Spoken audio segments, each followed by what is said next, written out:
জীবনের একমাত্র স্বপ্ন আমার প্রতিষ্ঠা করা বঙ্গবন্ধু কবিতা সম্ভার। বিসমিল্লাহির রহমানির রহিম। আল্লাহ সর্বশক্তিমান, এই পৃথিবীর মালিক, তিনি অসীম দয়াবান। দেশের ও প্রবাসের সকলকে শ্রেণীমতো সালাম, আদাব ও শুভেচ্ছা জানিয়ে মহান আল্লাহর নামে শুরু করছি। আমি সিলেট বেতারের শিল্পী জাকিরুল ইসলাম চৌধুরী মুকুল, কবি ও গীতিকার। আমি অতি অদম মানুষ, ভুল হলে ক্ষমা করবেন, দোয়া চাই সবার। আমি বঙ্গবন্ধুকে ভালোবাসি, তিনি যে আমার প্রাণ। বুক চিরিয়া হৃদয়ে লিখিয়া রাখিয়াছি 4 শতাধিক কবিতা ও গান। জাতির পিতার নামে প্রতিষ্ঠা করেছি বঙ্গবন্ধু কবিতা সম্ভার। এটি মুক্তিযুদ্ধের চেতনার একটি বিশাল ভাণ্ডার। বিস্তারিত জানতে হলে সাবস্ক্রাইব করতে হবে বঙ্গবন্ধু কবিতা সম্ভার ইউটিউব চ্যানেলে। বঙ্গবন্ধু কবিতা সম্ভার প্রতিষ্ঠার স্বপ্ন দেখি আমি পাগলে। পাগলের স্বপ্ন বাস্তবায়িত হতে পারে জননেত্রী শেখ হাসিনার নজরে পড়লে। বঙ্গবন্ধুর ভক্ত আমি, হতে চাই না নেতা। এবার বলবো আমার কিছু সামান্য অবদানের কথা।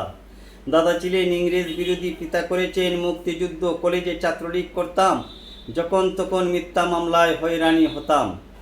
করোনাকালীন সময়ে 2টি অপারেশনের রোগী হয়েও বসে থাকি নাই। তালা বাজিয়ে ইউটিউব চ্যানেলে জননেত্রী শেখ হাসিনার গুণগান গাই। রাশিয়া আর ইউক্রেন যুদ্ধে দ্রব্যমূল্যের ঊর্ধ্বগতি নিয়ে যখন বলা বলি, জননেত্রী শেখ হাসিনা দ্রব্যমূল্য স্থিতিশীল রেখেছেন গানের মাধ্যমে বলি। আমেরিকার স্যাংশনে অনেকেই ভয় পেয়ে যায়, ভয়কে জয় করে জননেত্রী শেখ হাসিনা মাথা নত করেন না। এই গান গেয়েছিলাম জানে জনতায়। ভাইয়ের অসুস্থতায় জননেত্রী শেখ হাসিনার 5 লক্ষ টাকা সাহায্যের ঋণ জীবনে শোধ করতে পারবো না কোনো দিন। দৃষ্টি আকর্ষণ করছি ওগো বিশ্ব মানবতার মাতা জননেত্রী শেখ হাসিনা। তোমার 32 নম্বর বাড়িতে গিয়ে কেঁদে কেঁদে গান গাই, তুমি জানো না। তোমার পিতার নামে বঙ্গবন্ধু কবিতা সম্ভার প্রতিষ্ঠা করতে গিয়ে কত যে কষ্ট পেয়েছি আমি। বিস্তারিত জানলে খুবই দুঃখ পাবে তুমি। আমাদের মতো অসহায় মানুষ যারা তোমার পিতাকে প্রকৃত ভালোবাসি, রোগে বেঁধেছে দেহে বাসা অনাহার অদ্যাহারে জীবন কাটাই, মুখে নাই কোনো হাসি। কেউ মরে বাতে আর কেউ দুর্নীতি করে গড়ে টাকার পাহাড়। আমার কুড়ে গড়ে বঙ্গবন্ধুর গান কবিতা বৃষ্টিতে ভিজে রুদ্রে শুকায়, অর্থ নাই বই চাপার। দুর্নীতিবাজ দেখলেই দিতে চায় আরি, রক্ত চুষে বেগম পাড়ায় তারা করে বাড়ি।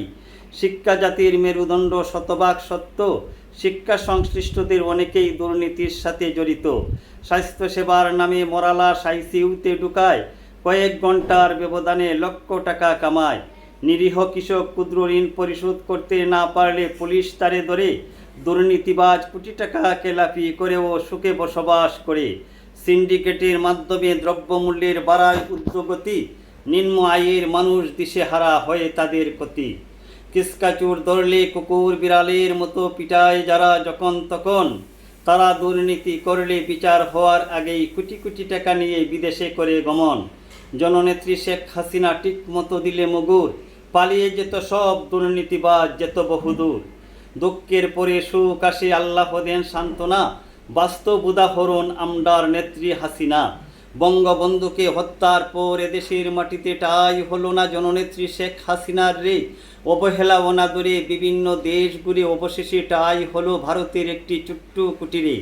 অনেক বাধা বঙ্গর পথ পেরিয়ে মাথায় দিয়ে তাজ, জননেত্রী শেখ হাসিনা বাংলাদেশের 5 বারের প্রধানমন্ত্রী আজ।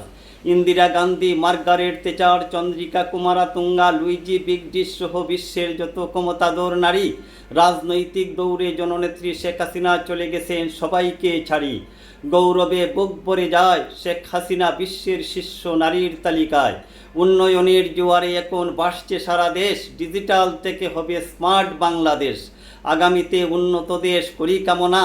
জয় বাংলা, জয় বঙ্গবন্ধু নেত্রী আমার হাসিনা। সবাইকে ধন্যবাদ।